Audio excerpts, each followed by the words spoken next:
Nyajong, everyone. Thank you for joining me today, and I will be your teacher. My name is David Lee. I will be teaching learning Hmong as a foreign language using the Nyiakeng Puachue Mhong script. So let's get started. So today, the objective is that I wanted to teach you guys a quick lesson on the Hmong people and their history and the language. Not only that, wanted to take a quick history lesson of the Hmong RPA, which is known as Romanized Popular Alphabets. And this is what you might see in the current society today, where Hmong people are using the English Romanized alphabets to write the Hmong language. Okay. And then lastly, I wanted to go over the history of the Nyiakeng Puachue Mhong script and why it is more efficient and advanced writing system for the Hmong language. Now, you may notice that the way I'm spelling Hmong is spelled with an M first and then with an H, whereas the Hmong RPA spells with an H first and then an M. So for our teaching today, our writing, the reason why I'm writing it this way is because M usually starts first, and H is the aspirated sound that comes after. So that is why it's written that way. So with that being said, let's get started. So first of all, the Hmong people. The Hmong people are an ethnic people group from the mountainous regions of China, Vietnam, Laos, and Thailand. And that is particularly where, say, for example, my parents or your parents or maybe even your grandparents are typically from. So their history spans from there. And it goes even beyond that and more as we go dig deeper into history. Currently, there are 18 Hmong surnames, last names, typically how we know them, or clans. So they start with Cha or also Chang, Chu, Chang, Fang, Hang, Her, Kang, Kong, Ku, Lor, Lao, or Lao, Li, Mua, Pa, Tao or Thor, Vang, Vu, Zhong, and Yang. Okay, and also I wanted to state this that it is also believed that the Hmong people came from one of the 12 tribes of Israel in the Bible, more specifically the tribe of Simeon. And honestly, I would love to go deeper into this more, but I think for the time being, I just wanted to give a brief statement on that. So hopefully we dig deeper into that. So a brief history of the Hmong people. Like I stated earlier, they are an ethnic people group from the mountainous regions of China, Vietnam, Laos, and Thailand. And so when the Hmong people were first known, they were first recruited by the American CIA or Central Intelligence Agency, and they had selected General Vang Pao to lead the Hmong guerrilla units in a secret war in Laos. And this guerrilla unit was specifically to fight and block the Ho Chi Minh Trail, which you'll see here in the arrows right here. This was the Ho Chi Minh Trail from North Vietnam to South Vietnam. There's a I believe it was a 38th parallel right here, and so it was blocked from the Northern Communists and the pro-democracy South Vietnam. So in order to bypass that, they'll go through Laos and through Cambodia, go south or invade the south.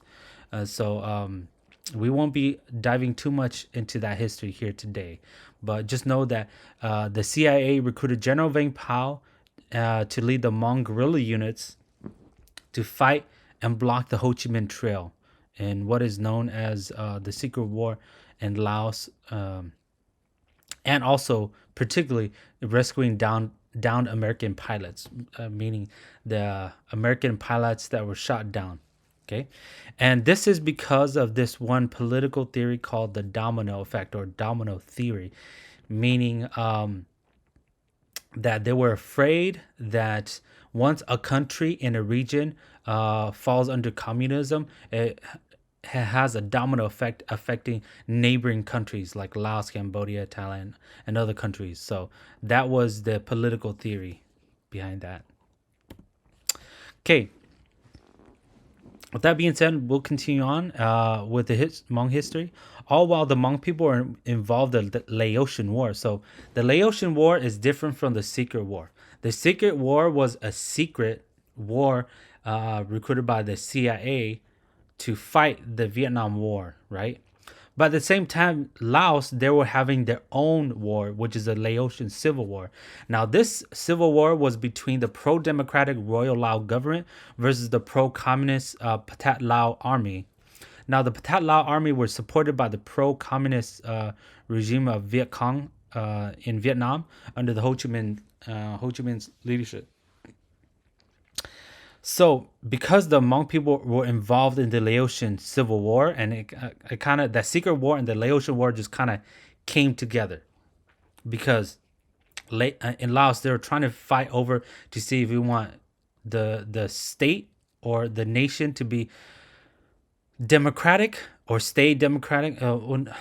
It's a little bit it's a little bit complicated, but during that time it's called the Kingdom of Laos, which is constitutional monarchy, which had kings and royalty, but they believed more in the democratic way of things.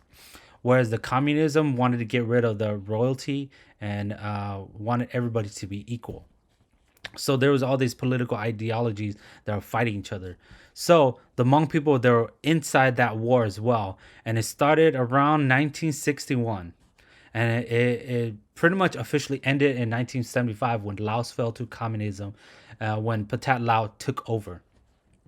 Right, and so the CIA and American troops, because of this, shortly after the fall of Laos and the fall of Vietnam, fall of Saigon for that matter, the CIA and American troops silently withdrew out of Southeast Asia after the fall of Laos, leaving the Hmong people to be hunted or, in this case, exterminated. Right, the Pathet Lao government had announced a plan to exterminate the Hmong, right, quote unquote, exterminate the Hmong for being involved with the CIA and Americans to fight against Pathet Lao. Thus began a mass evacuation of the Hmong from Laos, similar to the 2021 withdrawal of U.S. troops in Afghanistan incident, right? So the picture you'll see here is an American carrier plane with all the Hmong people just kind of trying to go in, almost rushing in. So it was a chaotic scene. I've heard stories of how chaotic that was, and it was just very similar to the 2021 event with Afghanistan. So let's move on. So the Hmong population, let's go here. Since 2019, there's been like a rough estimate by a lot of organizations and anthropologists counting the total population of Hmong people around the world, and they've kind of deducted or estimated that it was 11 to 12 million around the world. But more concentrated organizations, they believe the more accurate count may be closer to 20 million. Right, but we'll stick with this number 11 to 12 million. I got these numbers from Wikipedia, and Wikipedia got it from AAPI and census.gov and much more. Okay, so as of right now, since 2019, it's about 9.5 million Hmong people in China, 1.4 million Hmong people in Vietnam, 600,000 in Laos, 327,000 in the United States, 250,000 in Thailand, 4,000 in Australia, 2,000 in France, French Guiana. So there's a French occupied territory in South America, which is French Guiana. It's about 600 in Canada, and there's like an unknown amount, but they do know that there are some Hmong people living in Argentina, which is not far from French Guiana, and Germany, Switzerland, New Zealand, and other countries as well. Okay. Now let's move on to the Hmong American population. This picture right here is actually a picture of my mom and her relatives and her uncle and sisters and family when they were in Thailand trying to go to, I guess, United States at that time as refugees, being sponsored by churches and Christian organizations. So, with that being said, majority of the Hmong refugees that fled from Laos after the fall of Laos to communism, they fled to Thailand and they had to cross the Mekong River. A lot of the Hmong refugee experience was that they had to flee for their lives secretly and evacuate from Laos and into Thailand. And so they had to cross over the Mekong River, and a lot of them actually they had drowned during the crossing over of the Mekong River. Now there were a few Hmong generals and colonels that were flown because they had served in the CIA. So pretty much the leaders and the colonels and generals, they were taken over. But for the majority of the Hmong people that were involved in the CIA that were recruited, they had to flee by foot, and they had to run as they were being chased. And some people call it the genocide of the Hmong during that time. So a lot of their experience was crossing over to Thailand, which is why you see that there's a lot of Hmong people in Thailand today. So because of that, during that time, a lot of Hmong people fled to Thailand and they became refugees. And a lot of Christian organizations and churches sponsored a lot of the Hmong refugees to come to America. And you'll see in the previous slide that there were some Hmong refugees that resettled in various other Western countries, such as Australia, Canada, and then there's France, French Guiana, and all that. But majority of the Hmong refugees during that time resettled in the United States. So the first few Hmong refugees first came around 1975, 1976, not so long after the fall of Vietnam and fall of Laos to communism. And then I just wanted also to take note that Reverend Cher Van Kong was one of the first few Hmong refugees that came first and helped many Hmong people try to establish their life in America. Okay? And so I would love to kind of explore this experience as well, but if time permits, we'll definitely do that more. Now, the Hmong American population since the 2020 census, there's a rough estimate of 320,000 Hmong people in the United States. The largest population of Hmong people is in California, the state of California, and second is Minnesota, third is Wisconsin, fourth is North Carolina, and then every other state that you'll see here is under 10,000. And the most populous city, I believe, it used to be Fresno, California. In California, the most populous city of Hmong people is Fresno and Sacramento. And then in Minnesota, it's pretty much spread out, but mainly it's St. Paul, Minneapolis, the Twin Cities. And sometimes that's even called the Hmong capital of the world.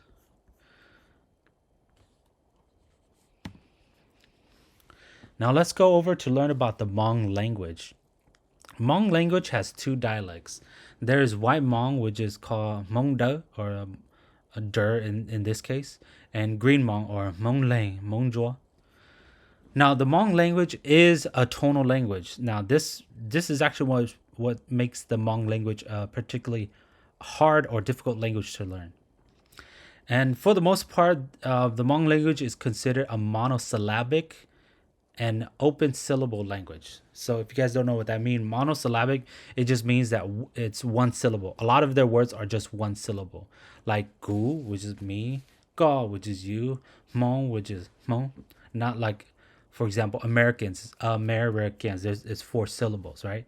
A lot of Hmong words are monosyllabic. Now there's some words that are more than one syllable, but in particular case for the Hmong language, a lot of it is monosyllabic or one syllable. Now, open syllable is and I have these examples down here, but let's go through them. The Hmong tonal line, which is the tones, it's right here. The reds are the highlighted tones in Nyiakeng Puachue right here, right? And this sentence is called gu, ge, Hmong, I learned Hmong, which is in English, I learned Hmong. And so these are the tones. This is gu, which is like gu, and then go, which is like go, like it drops down. And then Hmong, Hmong is like Hmong, it's a higher tone, right? So gu, go, Hmong. The Hmong monosyllable, which is gu, which is one word, one syllable, one word. Ya, which is means I am. Gu ya Hmong. Hmong is one word, one syllable. So gu ya Hmong, I am Hmong, right? And so right here as well, the last part, the Hmong open syllable versus closed syllable. This says nying, go, shao, right? Nying, go, shao. In English, it'll say read, learn, write. So the first part highlighted blue is the open syllable. The ending part is considered the closed syllable. Now, if a word or if a syllable ends with a vowel, it's considered open syllable. If a syllable ends with a consonant, like a D right here, or N, RN, or T, if it ends with a consonant, it's considered a closed syllable. So the Hmong language, for the most part, is an open syllable. Okay. Now let's go over the Hmong RPA, which is Hmong Romanized Popular Alphabets. Just a quick history here. The Hmong Romanized Popular Alphabets, or RPA, was created in Laos between 1951 to 1953 by a group of missionaries. Particularly, these are the people that are well known to be the founders or creators, inventors of the Hmong RPA. Dr. Linwood Barney, who is a Protestant missionary from the Christian Missionary Alliance, and I believe it was Dr. William A. Smalley as well, from the same Christian organization, Christian Missionary Alliance. And the well-known and more influential figure in creating the Hmong RPA is the French Catholic missionary Father. I'm sorry, I pardon my French. So it's Father Yves Berthet. I believe that's how you pronounce it. I apologize if that's not how it is pronounced. But he is also known in the Hmong community. He's also known as Zi Pli Nyiakeng. Okay, so a lot of Hmong people know him in particular because he actually lived amongst the Hmong people, learned the language, and he was actually just as tall, or in some cases, another way to say it, he's just as short as a lot of Hmong people that he lived amongst. And he would never speak French, or he will never speak English or any other language, but just Hmong to the Hmong people. Right? So he's a very well-known figure. Now, Reverend Chervang Kong learned the Hmong RPA script, but had seen that it lacked sufficient structure and did not address the issues within the Hmong language. It was also very confusing as it used English alphabets. So for English readers trying to learn Hmong, trying to distinguish the two sounds using the English alphabets was rather confusing. So the Hmong RPA was only a phonetic script and was missing some sounds from the Hmong language, and as well as adding too many unnecessary consonants and vowels. Right? So the Hmong RPA consists of 60 combinations of consonants, 14 combinations of vowels, and 8 tones.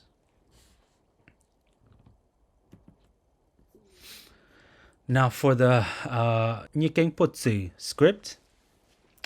The Nyiakeng Puachue script was created by Reverend Chervang Kong with the inspiration from the traditional Hmong flower cloth, which is also called Hmong Pandao.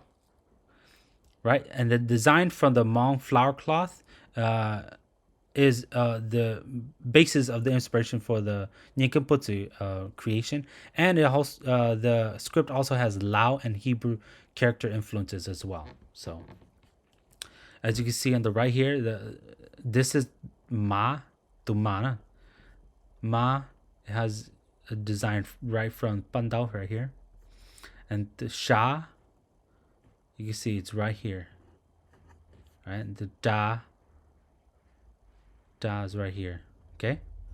And then the u, the vowel u, it's right here. Like you can see the design's inspiration comes from here. All right, and let's continue on right here. The history is that this is a picture of Reverend Trevin Kong explaining where the history of the Nyiakeng Puachue Mhong script and how he found inspiration on writing some of these characters. Now, this was due to a demand, the demand from a lot of Hmong leaders after the fall of Laos, and they resettled in the United States. A lot of Hmong leaders gathered together. I believe, according to what I remember, a lot of Hmong elders have spoken.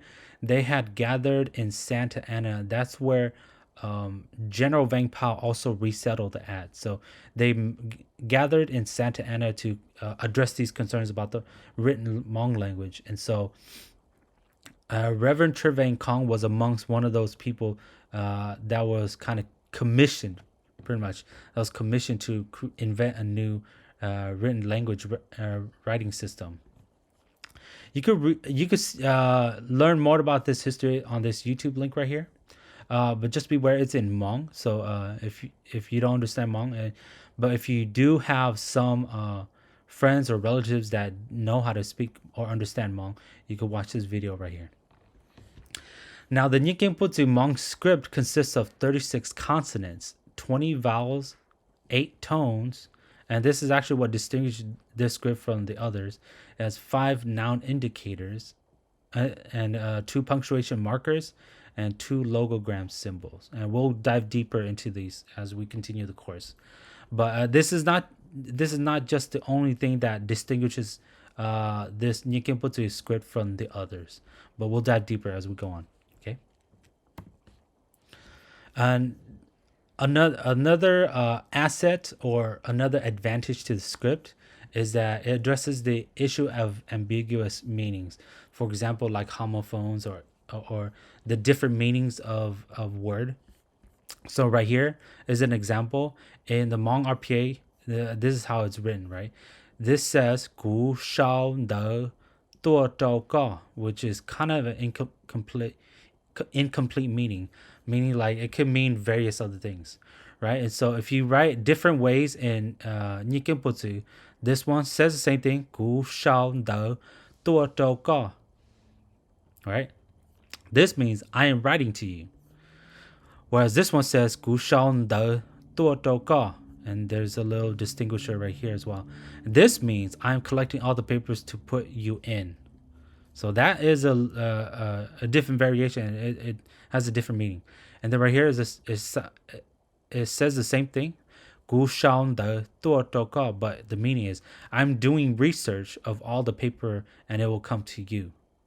So with the Nyiakeng Puachue Mhong script, it addresses all of these meaning or all the various types of meanings that could mean, whereas the Hmong Rpa is just phonetic, right? It's just phonetic, so you kind of have to learn the meaning of it through the context, and even with the context, it should be spelled differently. You could read more about this in the website I have down here, which is hmongilc.org, which is MHONGILC.org. And this continues on as well. It says shao can have multiple meanings but the same spelling, which is like homonyms, right? But in Nyiakeng Puachue, there are different spellings for different meanings. Gu shao de tuo dou ga. Shao right here. In Nyiakeng Puachue, this is how you spell shao as a verb. Shao right here is writing. Shao right here is gathering, right? Once. You just gathered once, right? Shao means collecting. This word right here means collecting. Although it sounds exactly the same, this writing right here means collecting.